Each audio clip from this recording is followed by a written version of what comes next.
Hey there, DIYers. Welcome back to the channel. Today I want to talk about growing your YouTube channel and, things to do, things not to do, and just a whole bunch of stuff. So let's go ahead and get into it.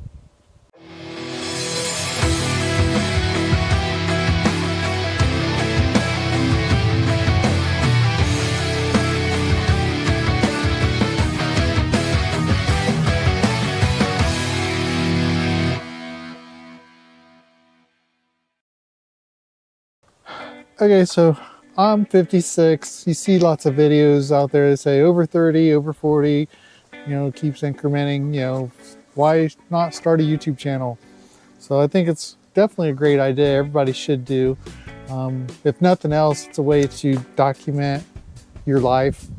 It's free to put your stuff out there. So even once you're gone, your descendants and anyone else that knew you still has access to any content that you provided. So I say, it can't really see any downside on not, you should put content out there because it's going to benefit you. But so I see a lot of different people, giving their suggestions as how to grow your channel, doing this, doing that. You see people that have made mistakes, and some people are being attacked for, the way they've done things. And there's just a whole slew of things. One thing I see out there is literally the way they make it seem with the algorithm is that you have to kind of be like a car salesman or a real estate agent, and the way you are presenting yourself. And what I mean by that is that there's certain aspects of creating videos and producing the information out there to where you have to have a hook, where it's causing the viewer to want to stay and watch. So it's like you don't want to give all the good information up front in the video, because the people are going to click off. So you want to put that hook in there so that they have to watch longer to get to that content that you promised them, or that is going to be a benefit them in some way. And while I understand that, to me, not that it's disingenuous, but it just feel like I don't know. It's difficult for me with, I don't know what you want to call it, my honesty or my integrity or what, but I feel like I'm luring them in, mischievously or something. It just doesn't seem like it. That aspect of creating content works for me. But what I did was I'm on X. I have a verified account on there, and so I got the benefit of using their AI tool Grok further than what I guess just non-members do. And so I asked it, what are the key principles for putting out good quality content? I guess, so the question I asked Grok was, what are the key points to look at for YouTube's algorithm in order to have good quality videos? And so it actually gave me a list of what it is. I got a page and a half here. So yeah, I've got 12 different key points that it came up with. So let's go through those one by one. And some of this is going to be self-explanatory. Others, I'll give you a little bit of commentary or my ideas about it. So let's burn through these pretty quick, because I don't want this video to be super long. All right, so its response was, creators aiming to optimize their content for YouTube's algorithm should focus on several key points derived from both the search results and X posts provided. So this AI tool, it uses information that is out online, and it pulls that information in to formulate its answers or its response. So the first one is content quality and originality. And I found this one to be interesting. High quality, original content is favored.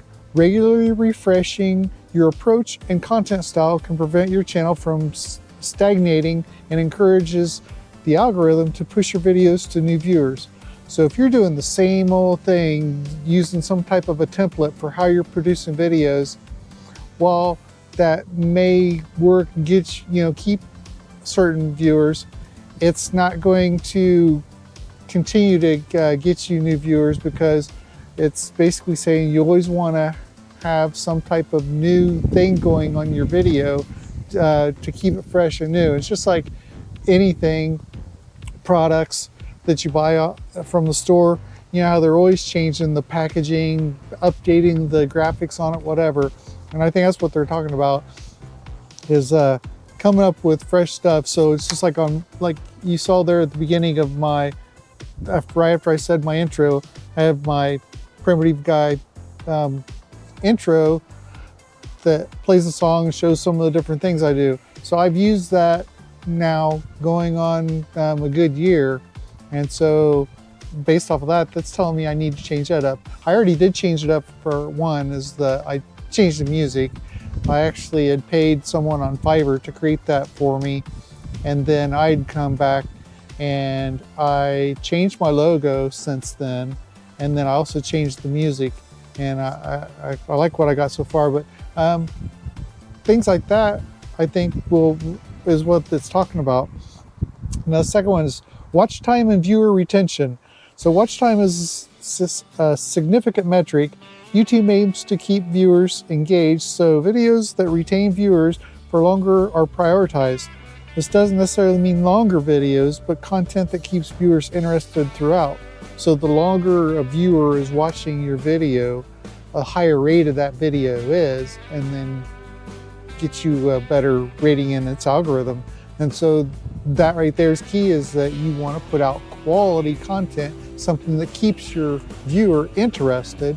And with the things I'm doing, mainly this channel is for DIY projects, and so I'm pretty much going step by step of what I'm doing. And sometimes it's just showing you what I'm working on. And if I see something that looks like it's going to be partially boring, I will put that on time lapse so that it's super fast moving through it, so we can get through that part before I get to another part where I am back to normal time, and then doing some more descriptive explanation as to what it is I'm doing. And my channel's kind of broad in the various things that I do. So one day I'll be working on my fence, or building a shed, or repairing a carburetor on my dirt bike. I'm gonna have some more dirt bike ones coming up, because I'm gonna be getting my dirt bike out here, gonna be tearing it up pretty soon. So I'm looking forward to those videos, get some live action shots. Anyway, let's go on. Number 3 is engagement. User interactions such as likes, comments, and shares, and subscription signals to YouTube that your content is engaging. Encouraging viewers to engage with calls to action can boost your video's visibility. I know some people don't like that, and I'm like that too, because again, it's like you shouldn't have to ask someone to like or share or subscribe to your channel, but those things help, and I do in fact ask that. In fact, if you haven't already, I would appreciate if you would like and subscribe, and please comment as to your experiences with videos, and what you've tried that works and what you've tried that doesn't work. It all helps, but I think comment engagement is really important. Now this is the one I've started working on, and I'm doing better now, is the SEO optimization, the search engine optimization. So while not the sole factor, SEO practices remain important. This includes titles, tags, and descriptions, user relevant keywords, but they should be naturally integrated. The title should be compelling and descriptive, and then transcripts and closed caption. These help content discoverability, especially if they're effectively accurately reflect the video's content. So with the title, tags, and description, what I've done is, because I'm not that creative always, so what I've been doing is using AI. First I was using ChatGPT, but I've moved over to using Grok, because Grok appears to be doing a lot better in the creative side for titles, because it not only, when it does create titles for me, it'll also put those little icons, or what do you call those little different graphics on the end to help show you graphically, you know, something about the content of the video. So Grok has done a great job, AI in general, for creating the titles, tags, and descriptions. And you know, it doesn't always get exactly right, but you know, you can always alter it and go on. There's another thing, if it doesn't touch on it, then I'll hit on it. Yeah, it doesn't, but so I'll go ahead and hit on that now.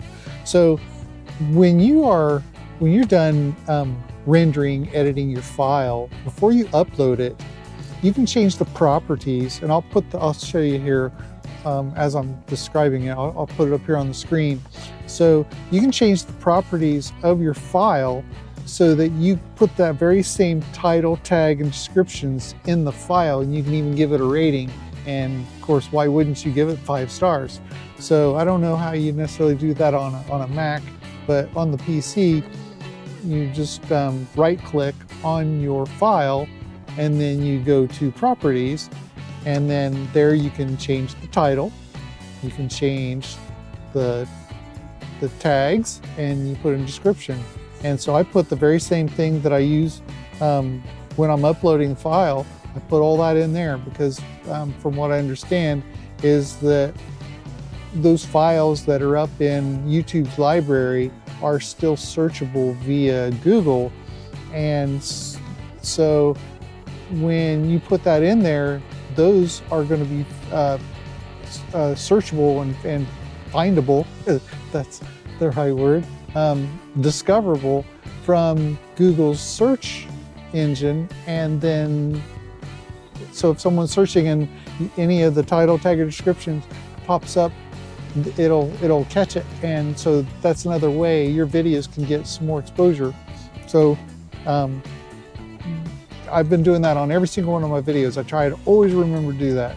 So the other thing is the thumbnails and click-through rate. So eye-catching and relevant thumbnails increase the CTR, the click-through rate, which is a signal of viewer interest. A high click-through rate can help in the initial stages of video promotion by the algorithm. And what I've been doing, of course, I use CapCut as my video editing, and I've purchased the Pro version. But even in the free version, there is a cover at the beginning of the video sequence, and I'll just put that up here real quick. Excuse me, just show you where that is. And I generally will ask Grok, my AI tool, to come up with a viral title for the thumbnail.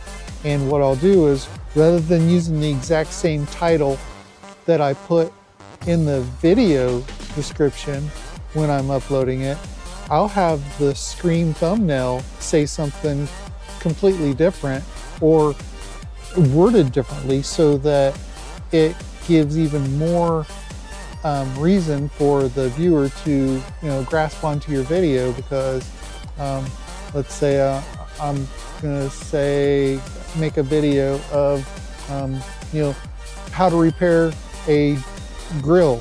So that would be the title of my video, would be how to repair a grill. Of course, that's a pretty lame title, but just for example. And then on the thumbnail, I could put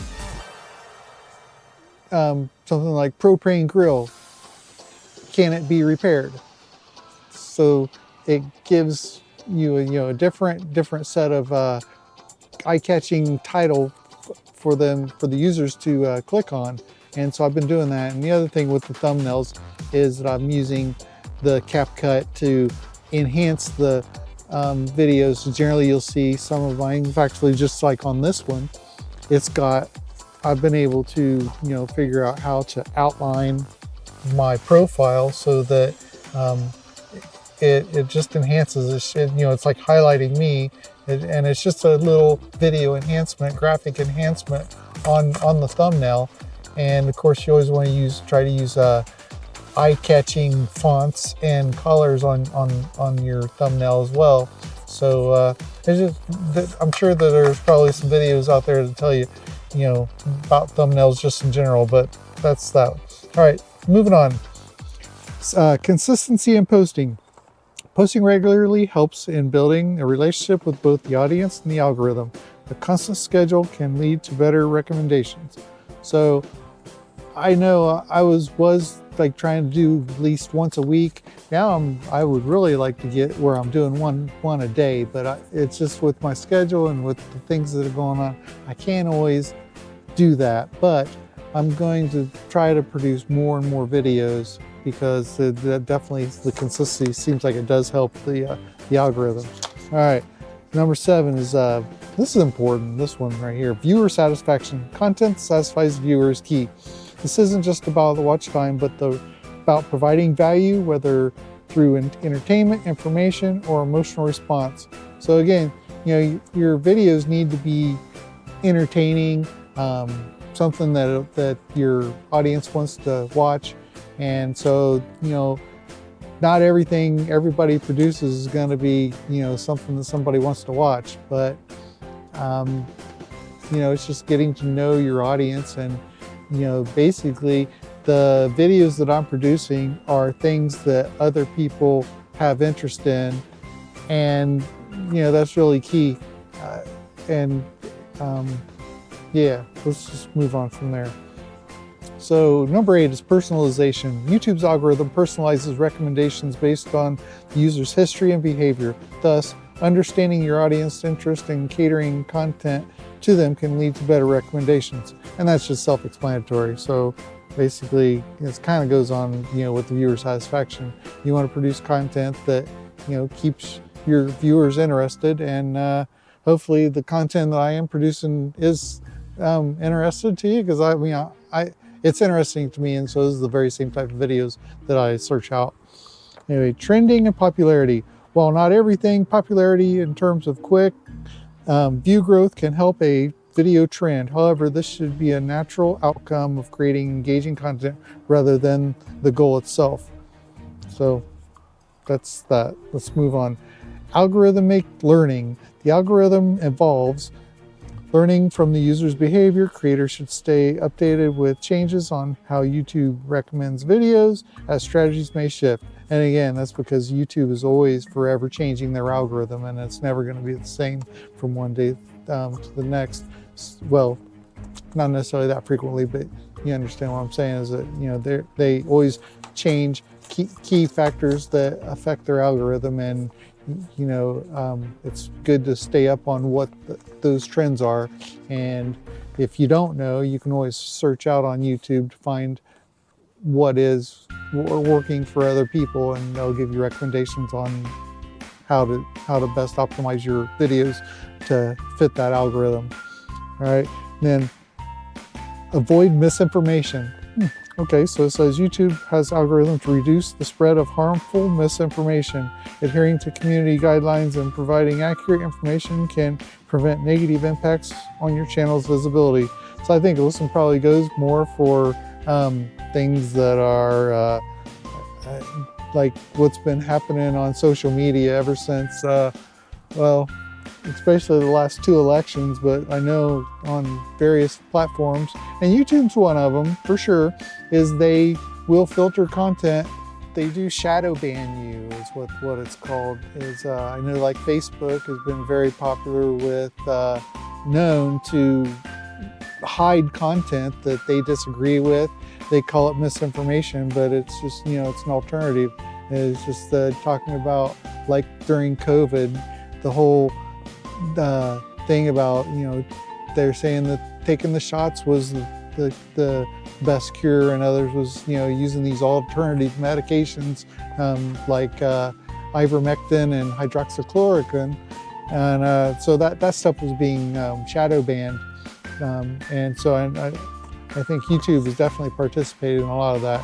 And I've seen where some of the different creators on YouTube have complained about their particular content being hushed or suppressed because of the content matter that's in it. So that is what it is. I don't think that the information that I'm doing here for this particular channel Well, my other channel possibly, but anyway, the last one is collaborations. Collaborating with other creators can expose your content to new audiences, potentially increasing your reach through the algorithm suggestions. And that one you have to be careful with. It's not like you can just go to some other creator's channel and blast your stuff out there in comments saying, hey, check out this page. That actually, I believe it goes against YouTube's policy. It violates that. So that one you have to probably look more into, where you hook up and have some friendships to where they may be able to recommend your channel and stuff like that, where they can link it. But just, yeah, stay away from putting your stuff on their comments, because that'll probably definitely get you whacked. So last thing here, it says creators should remember that while these points guide optimization, the core of the success of YouTube remains in creating content that resonates with viewers, encouraging engagement, and fostering a community around your channel. The algorithm is designed to enhance viewer satisfaction, so by focusing on your audience needs and preferences, you indirectly optimize for the algorithm as well. So again, those are all great points, and the things that I struggle with are, for one, the hook. Trying to come up with something that I don't want to, provide at the very beginning of the video to cause you to, okay, I got what I came here for, and to put that towards the end. That's, I don't know. But I've also seen a lot of videos out there that are bait and switch, and there's various ways people do that. I know that a lot of videos, they'll put something provocative in the thumbnail to get you to click on it, and then the video itself has nothing to do with that, or that the video's very suppressed compared to what the thumbnail is showing. So that type of stuff is misleading, and those things are very discouraging to me. It's aggravating when you're looking at a video and it's got disingenuous information on it, and that's what I see is worse than what they call misinformation, is the disingenuous information that's within a video. Anyway, I'm still trying to grow my channel. I'm sure you are too, as that's why you clicked on this, because it has this information about how to improve your videos. So anyway, if you do like this content, I do appreciate you to like and subscribe, hit the notification for upcoming videos, and please comment on your experience and what you're doing, and if you would like to collaborate with me, I'm certainly open for that. If we can expand this ability for us to grow our channels, then let's do it. Again, I'm over 50, so would like to have this as a means of flow of income revenue even after I retire. So I hope I can still produce great content for you guys. So anyway, until next time,